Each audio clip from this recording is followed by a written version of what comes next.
नमस्कार, एक बार फिर हाजिर है अपने कार्यक्रम क्या कहती है कुरान में स्वामी जी से बात करने के लिए। स्वामी जी नमस्कार। नमस्कार। जैसा कि हमारी आपसे हमेशा बात होती रहती है और आप बताते हैं कि आपने सभी धर्म ग्रंथों का अध्ययन किया है, तौरात, जबूर, इंजील, बाइबल, तो ये सारी किताबों का निचोड़ क्या है? तो आपने जो सवाल किया कि इन किताबों का, तो देखिए जैसे सिख धर्म आए लगभग 550 साल पहले गुरु ग्रंथ साहब आई। उसके बाद उससे पहले 1450 साल पहले मोहम्मद साहब आए, उनके साथ कुरान आई। उससे पहले 2000 साल पहले ईसा मसीह आए, उनके साथ इंजील आई, वही जिसको ओल्ड टेस्टमेंट न्यू टेस्टमेंट आप बाइबल बुलाते हैं। उससे पहले लगभग 3400-3500 साल पहले मूसा आए, उनके साथ तौरात आई। उससे पहले 4200 लगभग साल पहले इब्राहिम आए, फिर ज़बूर थी। उससे पहले गीता 5400 साल पहले कृष्ण भगवान, 7100 साल पहले राम भगवान। तो ये इतिहास सारा पिछले है 8-10 हज़ार सालों का, जबकि मनुष्य तो 60 लाख साल पुराना है। जो मनुष्य, वो तो भगवान तो रहे होंगे तब भी, किताबें तब भी, धर्म तब भी, सब कुछ रहा होगा, मगर खिचड़ी पक जाती है 2-4-5 हज़ार सालों में। कैसे? वो खिचड़ी इस तरह की, जैसे कुरान बताती है कि ईश्वर का, ब्रह्मा जी, हमारे सनातन धर्म में भी यही है कि ईश्वर का एक दिन हमारे 1000 साल। ठीक है। तो ईश्वर की कार्य प्रणाली है 6 दिन की। कुरान कहती है, बाइबल कहती है 6 दिन में। इब्राहिम पद्धति, हम इब्राहिम पद्धति पकड़ते हैं ज़्यादा। इब्राहिम पद्धति में फिर सारी किताबें आ गई। देखिए जैसे कुरान है, कुरान का मतलब पढ़ी जाने वाली। तो अभी कुरान नहीं पढ़ी जा रही, अभी बिल्कुल, अभी इस्लाम भी नहीं पढ़ रहा। इस्लाम में भी 2% 5% कुरान को पढ़ते हैं। उसके बारे में जैसे गीता है, हिंदुओं ने कितनों ने पढ़ रखी है? 2% 5%। तो कुरान का मतलब पढ़ी जाने वाली। तो कुरान अब इन कोरोना के बाद कुरान पढ़ी जाएगी, जब धरती पे ये बातें सामने आएंगी, एक ईश्वर की बातें आएंगी, तो कुरान का मतलब सबसे ज़्यादा पढ़ी जाने वाली। इंजील का मतलब खुशखबरी, तौरात का मतलब कानून। तो ये किताबें अपने आप में ईश्वर का एक संविधान है, जिसको हम लोग यहाँ धर्म ग्रंथ लेकर कहकर चल रहे हैं। ईश्वर के संविधान से जैसे तौरात आई, कानून बताए गए, इंजील आई, खुशखबरी, बाइबल खुशखबरी, और कुरान मतलब पढ़े जाने वाली। तो कुरान के इब्राहिम पद्धति के अंदर ईश्वर के बारे में सब बातें बता रखी हैं, और गीता के अंदर मनुष्य के बारे में बता रखी है, जो पिछले एपिसोड में भी हमने बताया। तो ये है कुरान। स्वामी जी एक बात और बताइए कि इन किताबों में बताया जाता है कि ईश्वर के भेजे गए दूत या पैगंबर, मैसेंजर के 36 निशानियाँ बताई जाती हैं। क्या है वो 36 निशानियाँ?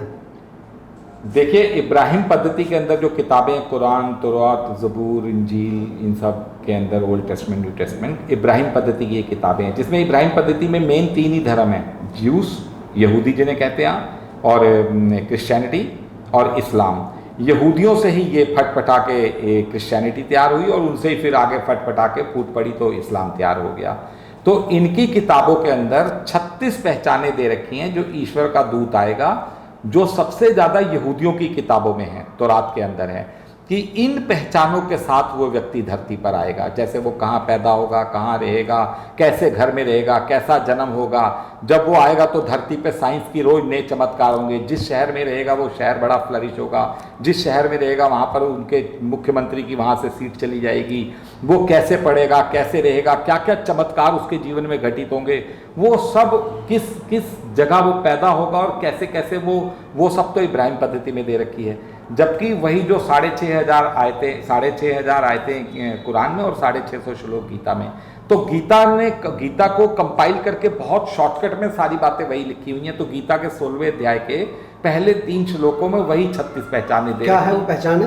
वो पहचाने जैसे वो व्यक्ति सबको माफ करने वाला होगा, व्यक्ति गम के घूंट पीने वाला होगा, व्यक्ति वो सब धर्मों के उनका अध्ययन करेगा, वो व्यक्ति सबसे साथ में अच्छा व्यवहार करेगा, किसी का अपमान नहीं करेगा, अपनी बुराई से किसी से लड़ेगा नहीं, सबके लिए अपना जीवन समर्पित करेगा। हर तरीके से ये सारी पहचानें दे रखी हैं जो गीता के 16वें अध्याय के पहले 3 श्लोकों में दे रखी हैं। और इन किताबों के अंदर इब्राहिम पद्धति के में उसका पिन पॉइंट, जैसे देखिए चमत्कार कुरान को क्यों बताया जा रहा है। जैसे कुरान की सूरह 23 के अंदर 50 नंबर एक आयत है कि फिर ईसा को और उसकी माँ, सूरह 23 की आयत नंबर 50। हाँ, ये आयतें कहीं ऊपर नीचे भी 1-2 हैं, मगर मोटा मोटी आप यही पकड़िए।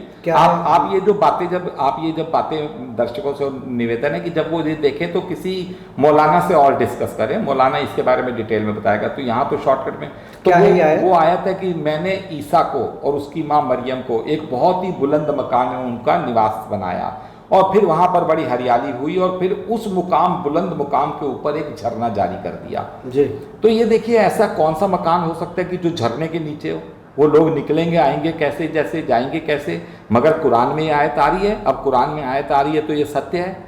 अब ये देखिए क्रिश्चियनिटी नहीं बता पाती ऐसा कौन सा मकान है जिसके ऊपर झरना होगा और जहाँ बड़ी हरियाली होगी, जहाँ बहुत बड़ा एक मकान होगा जिसमें उसके वो माँ और बेटा रहेंगे, फिर उसके बेटे को मैंने इस संसार के अंदर एक जहान में निशानी बना दिया, वो धर्म को सुधारेगा, उसकी माँ को मैंने संसार में फेमस कर दिया। तो ये सारी बातें फैक्ट हैं, ये सारी बातें इस वक्त साइंटिफिक प्रूफ्स के साथ सामने आ जाएंगी संसार में।